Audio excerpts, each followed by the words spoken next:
Should you do B-School? Here's 4 steps to making the right decision so you don't have to kick yourself later. You should have done it. You had that one chance. Why didn't you do it? You should have done it. I told you you should have done it. And now you lost it. Now you blew it. Hi, I'm Laura Haynes Franklin, and I want to talk to you about decision making and how to tap into your intuition. I'm going to give you a simple 4-step exercise that we'll do together in this video that will instantly bring you more clarity for any decision you want to make. But first, I'll get one thing out of the way. B-School is the real deal. It's incredible, and I used it to build my own business and make an impact that keeps getting bigger and bigger. I joined B-School because I wanted to change the world, and that's what I'm doing in my work every day.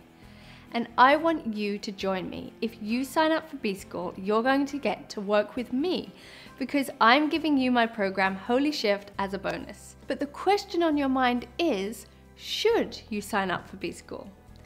I can't tell you the answer because it's literally inside you. Just like with any big decision you ever have to make, if you're well connected to your intuition and know how to have a clear conversation with your gut, you're going to make the smart choice.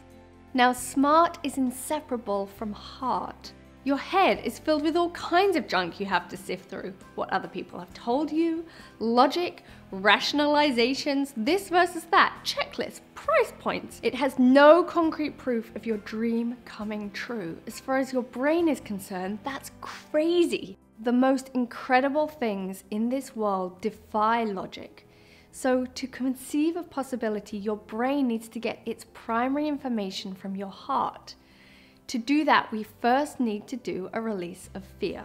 Fear is like static that gets in between you and the message your heart is trying to send. So this exercise will release that static. It's like telling your computer to run a bug check for fear. Ready?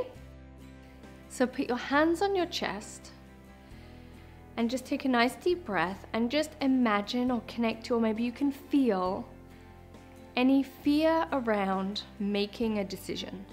Am I gonna make the right one? What if it goes wrong? And just feel the feeling.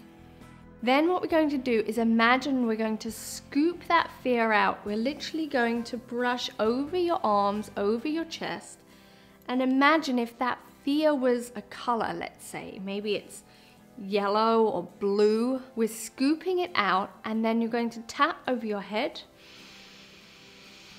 and over your heart, and we're just getting that fear to come out of your body, out of the cells, and down to your diaphragm. So keep breathing. So your diaphragm, the big muscle here. When you breathe, it's moving, and we're just getting your body to process, digest the fear. Now that we've scooped out the fear, we have a clear channel for the brain to hear the heart. So hold your heart, hold your brain, and imagine a fountain of your heart energy, that possibility, love, expansion, awe, fueling your brain. You're gonna breathe and tap. Head and heart, just imagining the heart energy filling your brain. The heart is now the one making the phone call to the brain. It's the master. It's saying, hey brain, I'm the captain now. Here's the next piece. The thymus gland linking to anger around undigested stuff. I'll explain. The anger is all the stuff you consumed in the past that's not agreeing with you. I'm not talking about literal food, but any trainings that you've invested money in that haven't worked, or that you haven't followed through on. The times you feel like you made a mistake and you shouldn't have signed up. That experience is still in your system. The thymus gland protects the heart, which is just what it's doing as a reaction to those undigested disappointments. It acts like a parent, telling your heart, see, I told you couldn't process all that. This time, don't be open. So hold your thymus and hold your digestive system. Hand on your belly. Take a nice deep breath and imagine your thymus having a conversation with the intestines as we're kind of scooping out the anger from your intestines to do with all that undigested stuff. And then you're going to tap over your head and over your heart. And one more time, just imagining any anger coming out of your intestines. And then as that's coming out, the thymus gland able to be open again. So there's just one more piece. You're going to say the following words. I give myself permission to make perfect decisions. So we're going to say this out loud a couple of times. I don't just want you to think it, but actually say the words along with me. And at the same time, we're going to tap over head and heart. So this helps dissolve any contradiction in the subconscious that doesn't believe that permission. So tapping head and heart, I give myself permission to make perfect decisions.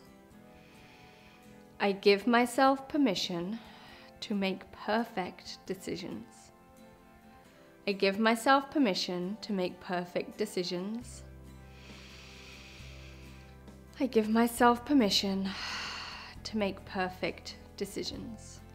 And that's it. If you followed the 4 steps, you might feel more expansive, more connected to possibilities, and a feeling of knowing that your brain has no explanation for. Now let's connect to your dream and where you want to go in the world. Create a mental picture, even if it's fuzzy, and ask yourself the question, does B-School support where I want to go? And whatever the immediate answer is, trust and follow that. That expanded state that you just tapped into, that's the place. It's where B-School becomes the most amazing spiritual growth practice because you're constantly coming up against your own inner resistance to your dreams. My program, Holy Shift, resolves that resistance, and that's where the magic happens. That's why I'm offering Holy Shift as a bonus when you sign up through me for B-School. Click the link below to get both together. And here's to you living your dream from your heart, starting right now. Remember, you are the whole point, and connected, we make a whole new world.